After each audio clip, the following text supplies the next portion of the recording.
Greetings, my friend. I'm Srinivas Belvi. I'll walk you through the NPAT examination for Narsee Monjee University. So when I talk about NPAT, it means it's a national test for programs after 12th, right? So if you're looking for admission for your undergraduate course, especially in the area of commerce and economics, then this is the test that we are looking this is one of the tests that you might be looking at. Okay, the NMIMS is one of the prestigious universities of India. It has grown up to become one of the very good universities. And under this university, we have a lot of schools. There is a school of commerce, there is a school of economics, there is a school of management, school of technology, which offers certain engineering courses, school of science, which offer even some of the pharmacy courses, all right, both at the undergraduate level and at the postgraduate level. And this particular exam, when we talk more from the perspective of the School of Commerce and the School of Economics. So these are the courses that we would be kind of looking for here. So before I take you through, let's kind of understand let's kind of understand what is the intake for the school intake from the economics, the commerce, and the BBA course perspective. So here we go. There are 5 colleges which are operating, and there are a couple more colleges which are coming up. So therefore you can say that there are about 7 colleges now. So very soon it's going to be about 7 locations. Colleges can be many because it's a university. When I say location is Mumbai, if you look at the first one, when I talk about the location being Mumbai, so we meant that, okay, there are various colleges under Mumbai and they offer various courses. If you look at the various courses, if you look at the courses, there are about 5 different kind of courses, and most fancied out of them are BSc in finance and BSc in economics. These are the most fancied courses. So they also offer good industry interface. The output is good. So the BSc Finance and BSc Economics is top now in the most sought after courses by the students. Followed by, it could be BBA and BCom Honors and a few other courses. Right. So this kind of gives you a picture about, if I take this particular exam, how many different courses are in offer and how many seats. Right, that's nothing but what is the intake for these particular courses. See, if you look from the perspective of, okay, so if you look from one of the top colleges which offers BSc Finance or BBA or BCom Honors, right? So there is a Mumbai campus is supposed to be one of the best. I'm not ruling out the option that the Bangalore campus, the colleges in Bangalore, college in Bangalore is not that great, or Hyderabad is not that great. Again, so when we look from relativity perspective, the one in Mumbai is definitely most looked after.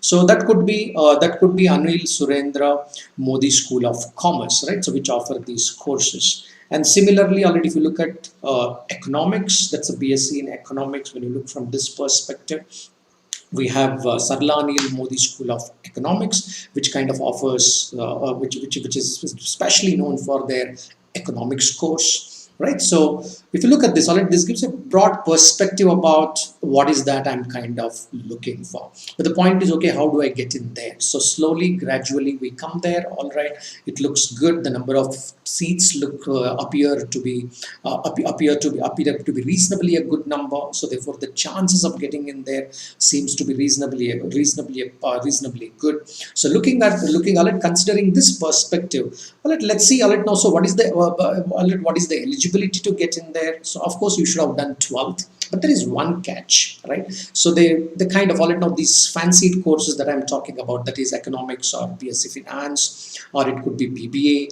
right? They kind of want that already during your 11th and 12th. That's your HSC, higher secondary school. So that's nothing but your 12th. So you should have taken at least one between mathematics and statistics. Right, so one of these courses, one of these subjects you should have taken along with few other subjects that you might be considering during your 12th, and you should have fairly scored about an aggregate of 60% marks. So when I say aggregate of 60%, it doesn't mean that in math you should score necessarily 6%. The aggregate should be 6%, but these are the 2 courses that you should have done it. Otherwise, doing a reasonably a good course from some of these colleges that we talked about you may not be eligible for it. So this is some catchword here. So you should have taken the math during your 10th, 11th and 12th. And of course, even if you are looking for BCom Honors course that is offered, at some of the good schools under Narsimhanji University for their undergraduate program. Even there, all know they look at maths as one of the courses. Although the aggregate can come down, so they may say that aggregate is 50, but surely, I'll let know most of you, those who are listening to me, you would have definitely had 50% is never a problem there. But then taking math as one of the courses is relatively important, right? So that's one of the things that you may have to keep in mind before you apply for NPAT and seek admission in Narsimhanji University. Looking at the industry interface, it's fantastic. They have one of the very good industry interface when we look from various universities. So they do have for all their courses, not just for these courses that we are talking about in general. Yes, they enjoy a good industry interface. Therefore, considering these courses as well, there are some top recruiters who come from the UG perspective. Now, I'm not talking this from the PG perspective or their MBA perspective. I'm talking from the UG perspective, undergraduate program, assuming that you take up BSc in finance or BSc BCom, or you take BBA, or you take up you take up the economics course in BSc, right? So these are the kind of companies these are some of the top companies which recruit from their schools or that university.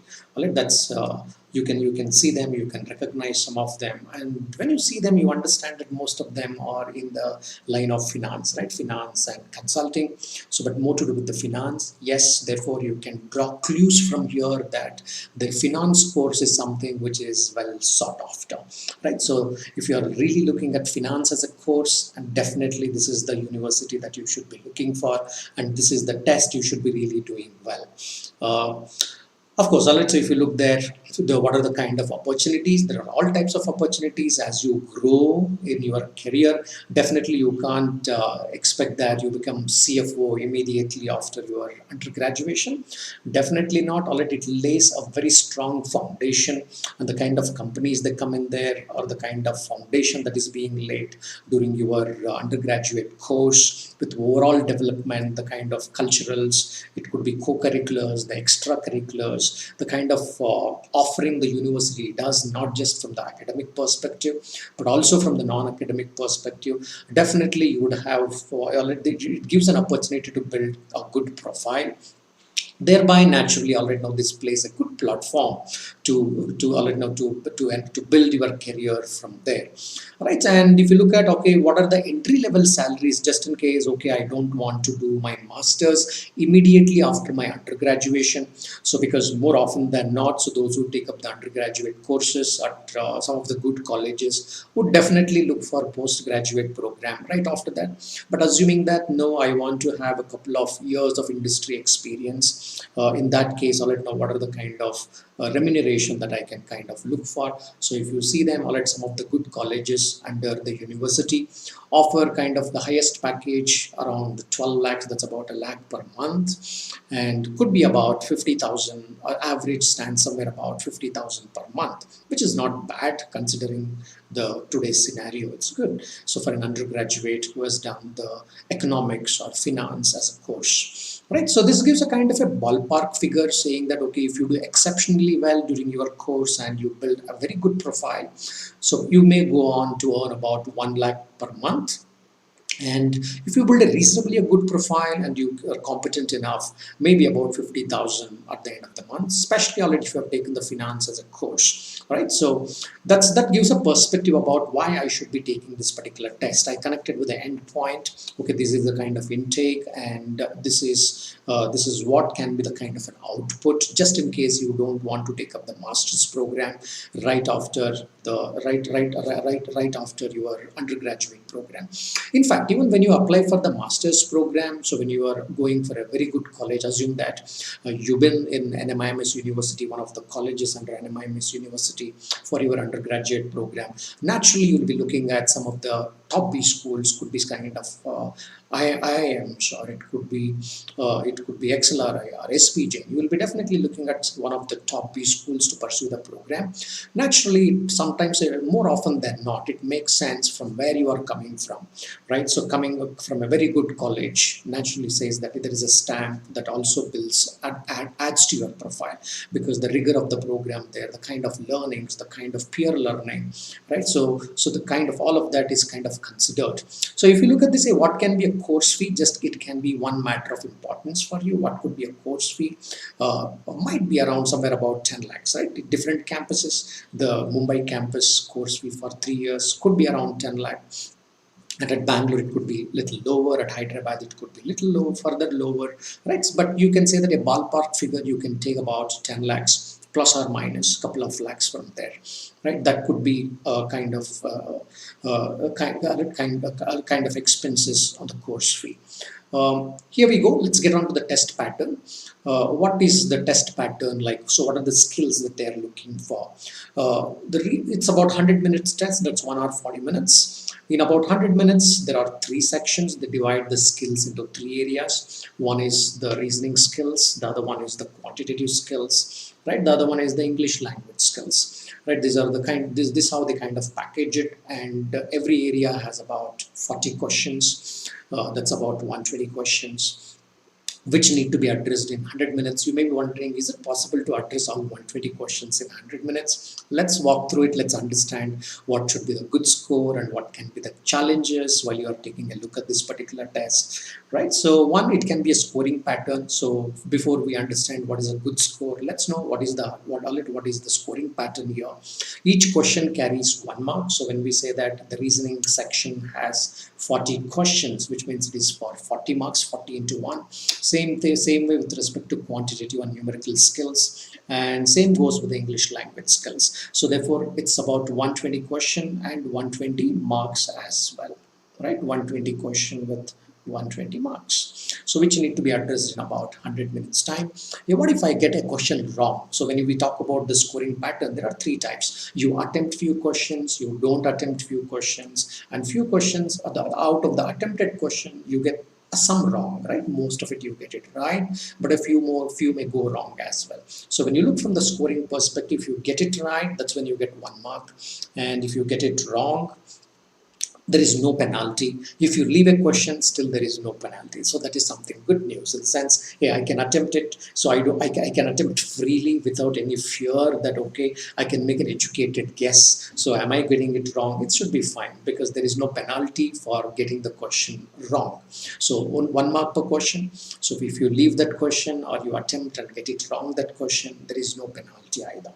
Okay, so that boils down what kind of questions they are. They're all MCQ questions, so you don't have to type in anything. Right now it's a computer based test, and this year that's 2021. If you look at this particular year, the 2021 year, it is going to be a home proctored test, so you would be taking from the comfort of your home because of the ongoing situation of pandemic. So looking at this, that's solid now. MCQ questions with 4 options. You've got to decide the right option, and that's about the scoring pattern. And if you look at the sectional time, is there a sectional time? Which means out of these 100 minutes, are they going to limit me by saying that, hey, reasoning you got to attempt for 30 minutes, quantitative you got to attempt for 50 minutes, English proficiency you got to attempt for another 20 minutes. Are they going to limit me on this? No, they are not going to limit you. That's your internal strategy based on your own SWOT. What is your strength? What is your weakness? But you got to maximize certain score. We will come to it because you have to get a good rank. You have to get a good score to get into a good college, into a good course as well, right? There's a counseling stage at which if you want to get into a good course, into a good campus, because Mumbai is a campus, Bangalore is a campus, then you have Hyderabad as a campus and so on. So therefore you want to get into a good campus, and within that campus there is a course preference as well. You want to do a BBA as a course, or BSc Finance as a course, or BSc Economics as a course. So naturally you got to get the best score possible. right? So what do you mean by therefore when it comes to the sectional cutoff, you got to get a overall good score. So overall good score is possible when you're reasonably good in all the areas. You can be exceptionally good in one of the skills. For example, you may be very good in English language skills, which means you've been reading already you've been a voracious reader right from your school days, therefore your English language skills are good. You might score well, but then that 40 marks is enough because English language skills has 40 marks. Will that be enough to get into a fancied course? Might not be enough. So therefore, you need to be reasonably good across the other areas as well. Even if you say that my English proficiency skills are good, is it all practical to think that I will get 40 out of 40? No. The kind of speed that you maintain in the exam, there is always a possibility that you might overlook some piece of information when you are moving with that kind of piece. Therefore, very likely that you might get few questions wrong as well, or despite being exceptionally good with one particular subject. So you got to develop a competency across the three areas here, right? So thereby the sectional time, there is no sectional time, but you got to have certain discipline based on your SWOT. How do you allocate this 100 minutes? And of course, you don't do it on that day. You decide this before because you know your SWOT before. You go with plan A, right? Kind of you say that, okay, this is the section time that I work with. If that doesn't work, then you work with a different section time. Kind of you'll have plan A and plan B. Why plan A and plan B? If the paper pattern or difficulty level varies across the sections, probably you will adopt yourself saying that, okay, let me unleash another plan and work with this. Okay, bottom line, is there a sectional time? No. So can I start with any section? Yes. Right, so if you want, you can start with any section. The questions have been packaged under these three sections. You can start with any section and you can allocate, you are free to allocate the time between the sections. So when we do a strategy session on the NPAT, that's when we'll discuss what can be the various strategies. I will not take you through the strategies at this point in time. Maybe that's another, what is that plan A, what is that plan B, what can be a plan A for a person who is very good in English skills, what can be a plan A for a person who is good with reasoning skills, right? So the plans change based on your SWOT, which we kind of discussed during the strategy sessions. So here I'm trying to make you familiar with the test, not definitely about the strategy. But let me address few FAQs, right? What is the difficulty level, right? That can be another question. Is this paper going to be super difficult, or is it okay to handle, right? This can be one of the thoughts that come in here. So again, so when you look from the School of Commerce or the School of Management, so it can be IPMAT that you may be talking about, it can be GIPMAT that you can be talking about, right? So it can be IPMAT Rohtak that you can be talking about. There are various exams in this area when you want to get into the School of Commerce or School of Economics or School of Management. So when I compare in that fraternity, which means when I compare entrance exams of that nature, it is reasonably an easy paper to handle. In the sense, you can say that, okay, it's a moderate difficulty paper. I don't call it very easy. At the same time, I don't call it difficult as well. So I would say it is somewhere trying to go between easy to medium, definitely not from medium to difficult. I would rate it between easy to medium kind of. It's not easy, but at the same time, all right, now it's like a upper middle class or lower middle class, right? So middle class, middle class, upper middle class, lower middle class. I will say that, hey, it is lower middle class to middle class, right? So something like that. It's not going towards upper middle class to higher class, right? So something like that, that's a difficulty level I'm talking about for this particular paper. So you may get a doubt that, hey, what can be a good score therefore? Again, so good score depends on what are your aspirations. So idea is to get into the Mumbai campus, right, and to get into Anil Surendra Modi College of Economics, which is supposed to be one of the good colleges, or Sarla Anil Modi School of Economics, or which is one of the good colleges. You think that, okay, if you want to do BSc Economics, Sarla Anil Modi School of Economics is the best in the NMIMS University. If you're looking from, if you're looking from BSc Finance perspective or BBA perspective, Anil Surendra Modi School of Commerce is the best. So let's say that, hey, if I want to get into these courses, especially as I told you in the beginning, so economics or finance is the most sought after courses if you are looking for them. probably out of 120 marks, you may have to get somewhere closer to 75 marks, right? So let's keep it around 75. So plus or minus somewhere around that range, depends on the difficulty level of the paper from year to the year. So let me put it something like this. Hey, somewhere about 66%, you got to score about 2/3 of the marks, right? So 2/3 of the marks. So 2/3 of the marks would be good, right? 2/3 of the marks is good. It's a very good score to get into a top-notch college, right? 2/3 of the marks you got to score there.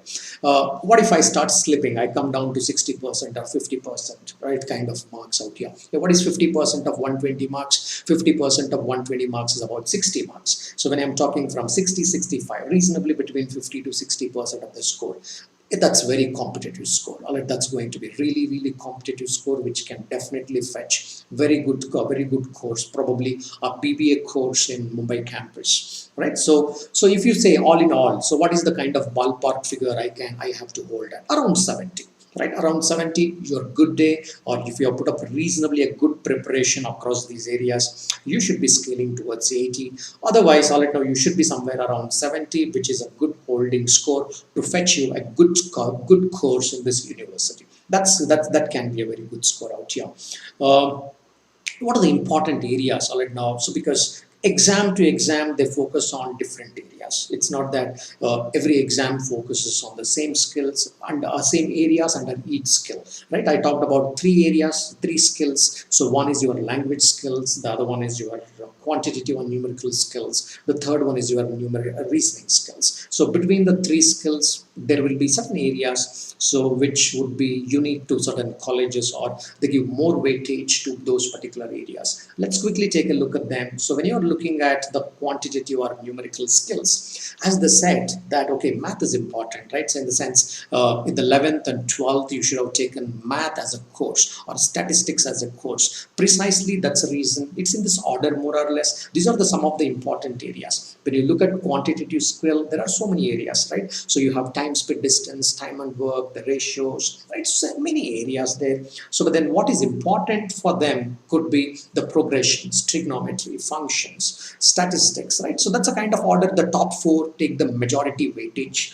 right? If somebody is good in the top four or top five areas out here, so naturally already they are prepared for bulk of the marks out of 40 questions which come under quantitative and numerical skills. So therefore, naturally, there are other things I didn't mention all of them. I mentioned the most important ones. So you got to focus upon that. You may wonder, hey, why progressions, trigonometry, functions? That's precisely the reason why they said math. Then already you should have taken math during your 11th and 12th. Therefore, they're emphasizing on it even through their entrance test. All right, so going to the reasoning section. So what is that kind of the test in the reasoning section? So one important area out here is the data interpretation, the caselet formats. So it can be a graph, it can be not a graph. So whichever part it is, right? Generally, it could be caselet or no caselet. Their data interpretation is important. They always focus on data interpretation and data sufficiency. I'm hoping that okay, you are able to relate with data interpretation, data sufficiency when I'm trying to say that, and few other important areas. It's a mix of both. When you look at the data, when you look at the reasoning, it's a mix of both numerical and non-numerical skills, right? So when you look at the numerical skills, and some of them already know data interpretation or data sufficiency could be to do with the numerical skills. When you look at some of the non-numerical skills precisely, or even the verbal logic skills, so statement conclusion, statement assumption, or it could be syllogisms, they are more to do with the verbal logic skills, right? So they are more a part of the verbal logic, right? And we also have all it knows is even the selection criteria, in the sense there is certain amount of information given in the passage, how well you kind of read it, right? So therefore, all these are kind of data centric. You can say that these areas are a little bit of data centric, where you got to quickly understand the data to make certain decisions, right? And various other areas as well, as you know, the linear arrangement, the circular arrangement, or the blood relation. It could be direction sense. It could be little little bit of clocks and calendars. Minor areas, these are the minor areas. So you got to understand which are the major areas, which are the kind of minor areas. There could be several minor areas, but what I have listed out here are some of the major areas. You can put them under three areas. One, it can be data centered. So it can be the verbal logic, like statement conclusion, statement assumption, or syllogisms, or it can be it can be non-data centric. It could be something like arrangement, right? It can be blood relationship, it could be direction sense, right? There are three areas that they test out here. All right, so that's something that you probably got to keep in mind. And coming to the language skills, there are bulk of questions which come from reading comprehension. There could be about 3 passages, one less, one more from year to year, but there are about 3 passages of 300 to 400 words, and which may carry about 5 questions each. So definitely there is an emphasis on reading skills, which simply says somebody who can read well and comprehend better. So they were already, that's about 15 questions out of 40 questions in verbal, in language skills. So 15 out of 40 is a huge area as such. So you got to focus a bit on your reading skills out here, or hone your reading skills, the comprehension skills. But very short passages and very contemporary passages. If you've been reading the newspapers or magazines on a regular basis, definitely good newspaper or a magazine on a regular basis, you would have come across most of the kind of reading that they're expecting. Second important area when it comes to the English proficiency skills is the grammar. There were bulk of questions, maybe about 10 to 15 questions, which come again from grammar. So if you ask me which are the 2 major areas to focus when it comes to language skills, it is reading comprehension and grammar, right? There are various ways of asking the grammar. It can be the form of filling the blanks with the right preposition or conjunction, or it could be a tenses, all right? So one, it could be a fill the blanks. The other one is break the statement into break a long sentence into several areas and asking you to identify the error in what particular area. All types of grammar question, all type of presentation of grammar question, undercurrent being good with grammar. If you are reasonably good with the grammar, that's another bulk area, about 10 to 15 questions. Right, then comes to minor areas, that is vocabulary. It could even include idioms and phrases. When it comes to vocabulary, need not be just words and they're asking about their antonyms, synonyms, or analogies. It can be even to do with the idioms and phrases part. So vocabulary is one area. The other one is the jumbled sentences. That's about 5 sentences given. You have to make a coherent paragraph, right? So that also again tests your reading skills. You would be able to form coherent paragraphs provided your reading skills are good. So bottom line, so if you look at this, your reading skills and grammar are good, then you will be able to ace this particular section.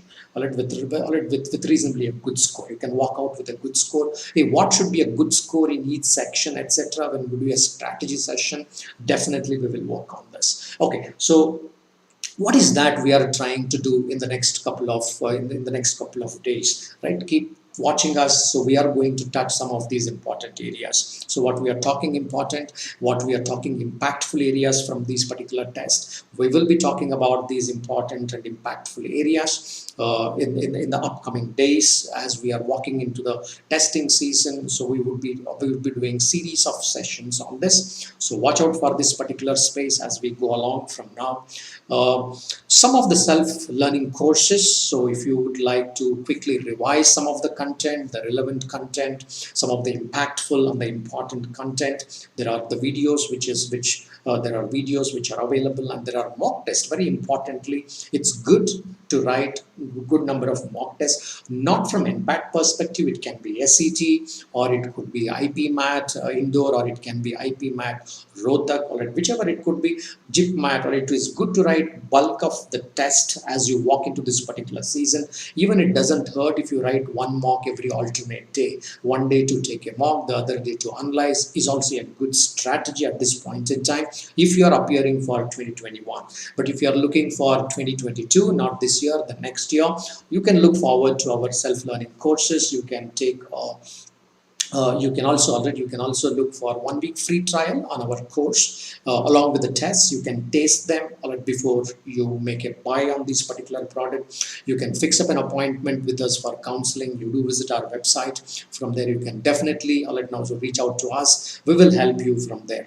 I hope now this brings to the end of my presentation. I'm sure now you got benefited, and today you got to know about how to prepare for NPAT. So now keep watching this space. We will come out with all other exams in this particular in this particular series with respect to UG, and also we are going to brief you about some of the important and impactful topics during as a part of this particular series. Goodbye. I will see you again.